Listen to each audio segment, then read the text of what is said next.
मुंबई इतिहास आणि वारशाची नगरी आणि या वारशाच्या नगरीतलं एक शांत पण अभिमानाचं स्मारक म्हणजे माझ्या मागे असलेलं वाडिया क्लॉक टॉवर.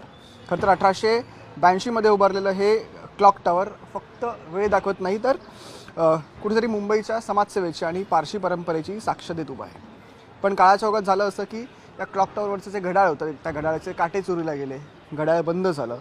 ज्या दगडांनी हे क्लॉक टॉवर बांधलं हे दगड सैल झाले. खरं तर त्या काळात इंटरलॉकिंगची सिस्टम होती, पण हे जे क्लॉक टॉवर आहे ते एकमेकांवर एक असे दगड रचून बांधण्यात आले होते आणि अर्थात 100-1 वर्षांनंतर हे सगळे दगड सैल झाले होते. हे बांधकाम कुठेतरी कमकुवत झालं होतं आणि 2016च्या आसपास महानगरपालिकेने हे धोकादायक म्हणून जाहीर केलं होतं. त्यानंतर 2016 सालीच या संपूर्ण बांधकामाचा जीर्णोद्धार सुरू झाला आणि आज 2026मध्ये जवळपास 10 वर्ष लागली, पण हे जे बांधकाम आहे हे पुन्हा एकदा कणखर करण्यात आलेलं आहे.